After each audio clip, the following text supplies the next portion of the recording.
readers, today we are going to be reading a wonderful book with the characters of two fish. And in this story, it's going to take place in the Great Lakes, somewhere you might be familiar with, like maybe Lake Superior or Lake Michigan, Lake Huron, Lake Erie, or maybe even Lake Ontario, friends. This book is called Underwater Adventures, and it is written by a scientist named Stephen T. Schramm, and illustrations are by Kimberly Vanderberg. We're allowed to read this book. Orange Hat Publishing has given us permission. Isn't that exciting? Okay. Are you ready? Babe, let's go. Some of the important things that we're going to be focusing on today, my friends, are identifying and perspective. Identifying. Well, that means like to tell or find something, and then perspective means that sometimes in our books we can get an idea about what the characters or maybe even what the author thinks or feels. So, my friends, we are going to be working really hard at identifying the perspective of the characters in this book today. So, on the back, it tells us Underwater Adventures with Louis and Louise follows a brother and sister lake trout duo as they receive life lessons from Grandpa Mac, spend a special night around the cedar stump, attend a birthday party, and narrowly escape being eaten and swim through the magic box. Along the way, they learn about the importance of respecting other fish, habitat loss, and the ecological health of the Great Lakes. Wow. Their kind, adventurous spirit provides a moral compass for all species. That includes us, friends. All right. Are you excited? All right. Now, don't forget, we have a job to do. I'm going to catch you up, though, first and let you know that we're going to be starting with Chapter 2, Sturgeon Stories. But in Chapter 1, there was a bully fish, and he was calling names.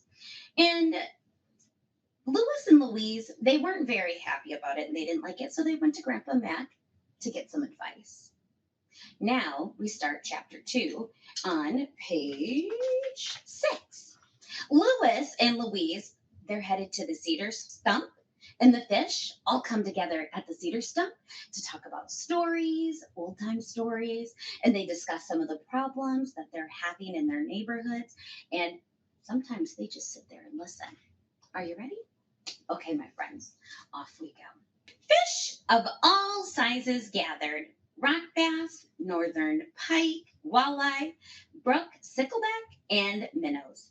Soon a very large lake sturgeon arrived. Louis and Louise had never seen such a big fish. Wow, said Louis. Who's that? Oh, we don't know his name, replied Scotty. We just call him the big guy. Ooh, the big guy, huh? All right. Next page. Filled with excitement, Louis and Louise could barely keep their fins still.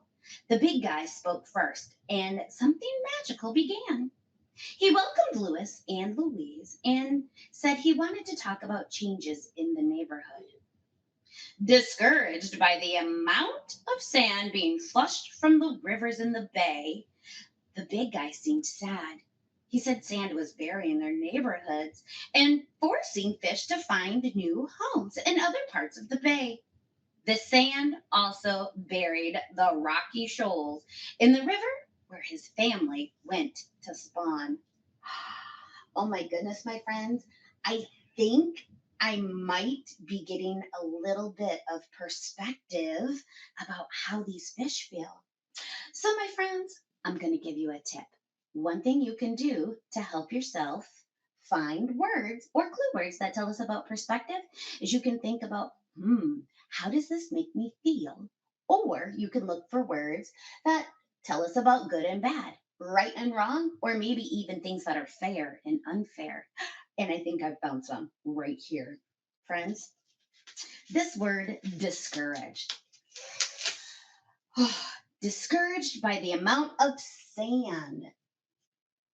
Yeah, it's telling us that The big guy, he's kind of discouraged, and he's also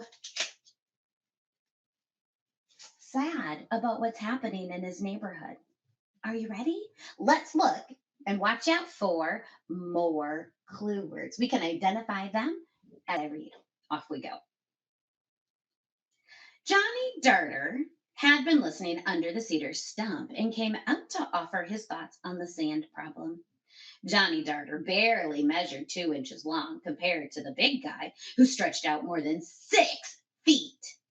The big guy listened politely. Louis and Louise remembered what Grandpa Mac had said about respecting everyone and realized the big guy had respect for Johnny Darter despite their enormous difference in size.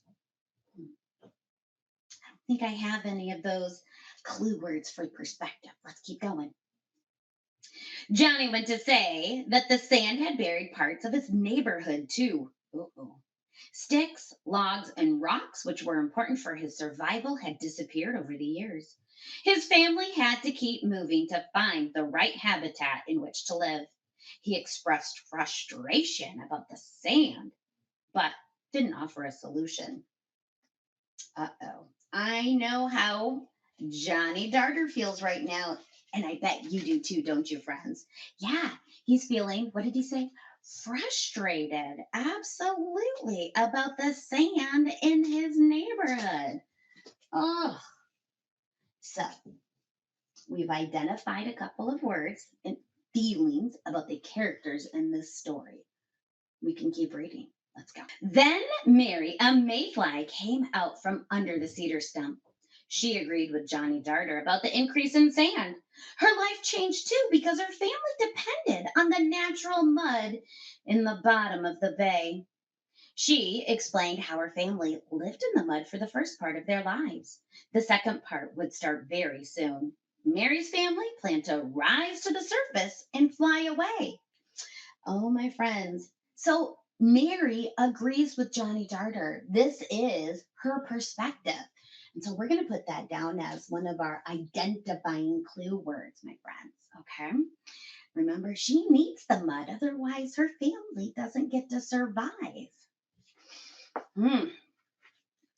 Moving on. What a thrill, thought Louis and Louise, to be able to burrow in the mud for part of your life and fly above the water for the other part. Scotty spoke next. He talked about his family's favorite game of tug. And when they saw a rubber worm or a plastic fish attached to a line, they bit it, and someone pulled from the other end. The bass tugged back, and the game began. They held on tight and darted around logs and weeds, eventually getting pulled into the surface into a boat.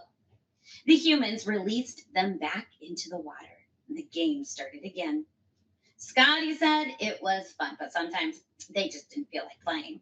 So they watched the rubber worms and the plastic fish drift by.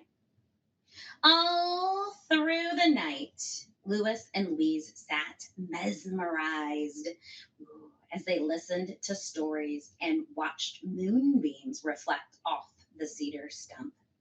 As the moon began to disappear over the horizon, a family of lake sturgeon announced that they were excited to leave the bay. Several generations before, they lived in a river down the shore, but the water became so polluted they had to move. Now the water was clean again, so they were returning to start a new life in the neighborhood where their ancestors used to live. Everyone wished them well and gave them a fin shake before they swam off. Oh my goodness. How exciting is that, friends? They're excited because they get to go back to a place where their ancestors used to live, and they get to live there now too. It was polluted and it's not anymore. Oh my goodness. I'm excited for them too. Okay. Finally, the big guy thanked everyone for another successful night of Sturgeon stories. We didn't solve all our problems, he explained, but we shared our feelings and had fun. That's what is important. Louis and Louise enjoyed spending time in the bay, but the warm water forced them to head for home just when the moon set and the sun started coming up.